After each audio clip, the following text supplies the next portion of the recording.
Weight loss in your 40s and 50s feels completely different than it did in your 20s. It just does. Yet, most conventional doctors still tell you to just eat less and move more when you bring up unexplained weight gain. The problem is, that advice isn't just frustrating, it's scientifically incomplete for a woman in midlife. And let me tell you, it's going to be really difficult to reverse your weight loss resistance without understanding the 4 specific hormonal shifts that are actually causing it. So, in this video, we're going to look at exactly why this is happening and how to fix it through the lens of functional medicine. I'm Dr. Kate, and I help women navigate the complex world of functional medicine to find real answers for their health. I've worked with so many women who feel like their bodies have betrayed them during perimenopause and menopause. If you've been told it's just part of getting older, I'm here to tell you it's not in your head, and it's not your fault. We're going to cover the 4 main hormonal shifts today, but keep in mind that the only way to know exactly which ones are hitting you the hardest is through proper testing. I'll show you my favorite way to do that in a few minutes, so you can stop the guesswork and start seeing measurable results. Before we dive into weight loss resistance, we have to talk about the hormonal transition of midlife itself. Menopause, and the perimenopausal years leading up to it, comes with a perfect storm of hormonal shifts that can seriously impact your waistline. As more research is done to investigate the health risks associated with menopause, it's becoming more and more clear that weight gain in your 40s, 50s, and 60s has very little to do with willpower. Instead, it's a domino effect of changes in your body's production of estrogen, progesterone, and androgens like testosterone that then impact other hormones like leptin, insulin, and even thyroid hormones. But many women don't realize that this shift doesn't necessarily start when your periods stop. We need to give a shout out to perimenopause. This is the period of hormonal winding down that occurs between your reproductive years and your postmenopausal years. By the way, perimenopause can last anywhere from a few years to an entire decade, with the average being around 5 years. If you have ovaries, you will go through it. It doesn't matter if you've had your uterus removed, if you've had an ablation, or you're on birth control. Your hormones will change significantly. It's during perimenopause that most women notice those first baffling and frustrating pounds, and it's almost always shrugged off by providers who just tell you to watch your calories. Here's the truth. Many people think perimenopause is a slow, steady decline. It's not. It's actually more like a roller coaster that jerks you around for years. The shift typically starts when your progesterone begins to decline. This decline is first triggered by the brain, which is why things like stress, medications, and environmental toxins have such a huge impact on your symptoms. Before perimenopause, your progesterone held your estrogens in check. But as progesterone drops, you can start to experience estrogen dominance symptoms, followed by wild swings in estrogen itself. Eventually, estrogen, specifically estradiol, will drop, signaling the end of your periods and the beginning of menopause madness and all the symptoms and risk factors that come with it. Now let's drill down into the specific ways that these shifts result in weight loss resistance. Number 1 on our list is the impact of declining estrogen levels on your insulin regulation. One primary role of estradiol is to promote the sensitivity of your insulin receptors. Think of estradiol as the key that helps insulin open the doors to your cells so they can take in blood sugar for energy. When estradiol drops, that key doesn't work as well. Your cells have a harder time receiving the signal to take glucose from your bloodstream, meaning your blood sugar stays higher for longer. This results in a host of degenerative changes, including increased inflammation, more fat storage, especially in the belly, and eventually type 2 diabetes.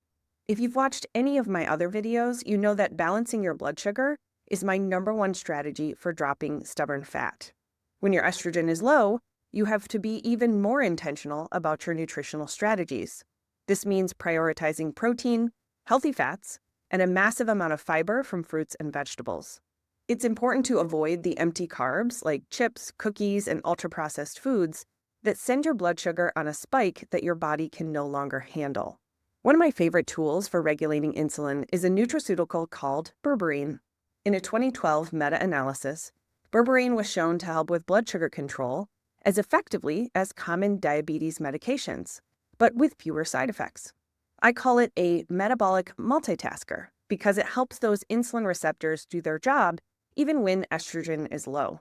I've included my favorite practitioner-grade, third-party tested berberine product in my free Menopause Fat Loss Checklist, which you can find in the description below.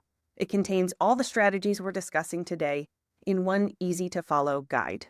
The second reason it's so hard to lose weight in menopause is that lower estrogen can lead to decreased activity of a hormone called glucagon-like peptide 1, or GLP-1. You've probably heard of this hormone recently because it's a target for popular weight loss drugs like Ozempic and Zepbound. But guess what? Your body makes this hormone naturally in your digestive tract to regulate your appetite and blood sugar. The problem is that when estrogen declines, your natural GLP-1 signaling often goes down with it. This decline is why you might suddenly feel hangry all the time or experience intense cravings or food noise that you never had in your 20s. The good news is that you can boost your production of GLP-1 using specific foods and nutraceuticals. Olive oil, pistachios, eggs, and plain yogurt have all been found to significantly increase GLP-1 production. Spices like curcumin and cinnamon also help. And you guessed it, berberine is excellent at boosting GLP-1, which is why some people call it nature's Ozempic. The third consequence of declining estrogen involves your gut health, specifically your microbiome. These are the 3 to 4 pounds of microbes that live in and on your body, and you literally couldn't live without these bugs. Your microbiome talks to your immune system, your brain, your liver, and your lungs. It also plays a massive role in maintaining a healthy body weight. These friendly microbes are incredibly sensitive to your hormones. When your estrogen drops, your microbiome shifts. A recent study showed that when estrogen levels in mice were lowered to simulate menopause, the microbiome shifted in a way that was linked to increased inflammation and weight gain, especially when combined with a low-fat diet. Yes, you heard that correctly. This is the menopause trap. Your estrogen drops, you start gaining weight, so you go on a low-fat, calorie-cutting diet to fix it. But that diet actually shifts your microbiome even further towards dysfunction and fat gain. To break this cycle, we have to promote microbiome balance. There's a specific keystone bacteria called Akkermansia muciniphila. A human trial found that supplementing with this specific strain decreased body weight and hip circumference, even when people didn't change their diet or exercise. You can support your own Akkermansia by eating polyphenols from pomegranate, blueberries, and green tea. And I've linked my favorite professional-grade Akkermansia probiotic, designed to promote healthy fat loss, in that menopause checklist that I mentioned earlier. You'll find the link in the description. The fourth and final reason for weight loss resistance involves progesterone and its impact on your thyroid. The thyroid is the thermostat of your metabolism. When it slows down, your body becomes less efficient at burning stored fat. Research shows that menopausal women tend to burn fewer calories at rest. And a major reason for this is that lower progesterone is linked to decreased thyroid function. Functional medicine experts see so much overlap here that they've coined the term Thyropause. If your metabolism feels like it's hit a brick wall, we have to look at both the thyroid and your progesterone levels. In conventional medicine, they usually only test TSH, or thyroid stimulating hormone. But that doesn't give us the whole story. We need to see free T4, free T3, and thyroid antibodies to understand if the thyroid signal is actually reaching your cells. This is one of the reasons why I almost always combine a complete thyroid panel with functional hormone testing via the Dutch Complete test. It gives us the deep data that a standard blood test usually misses. We can see if your ovaries are making adequate progesterone, how your cortisol levels are impacting your metabolism, and how your body's actually processing these hormones. We aren't just guessing, we're looking at the actual blueprints of your endocrine system and then choosing strategies that fit your unique needs. For some women in early perimenopause, using herbs like chasteberry, aka Vitex, can help boost that progesterone sensitivity. For others, particularly in full menopause, bioidentical progesterone therapy is a safe and effective way to support the thyroid and improve sleep and mood. We've covered a lot today, from the insulin connection to the microbiome and the reality of Thyropause and beyond. If you're struggling to lose body fat in menopause, I hope these strategies give you a new sense of hope. You aren't broken, and you don't lack willpower. Your biology has simply changed, and your strategy needs to change with it. If you're ready to stop the guesswork and finally see the full picture of what your hormones are up to, the next step is advanced testing. I've put a link in the video description for the Dutch Complete test. This is the gold standard that I use to help women find their root causes. You can order your kit directly through that link, and I'll even help you interpret the results so you have a clear, actionable plan to move forward.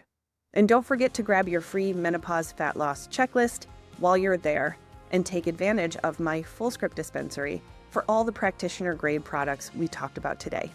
Thank you so much for watching, for hitting that thumbs up, and for subscribing. I'll see you in the next video.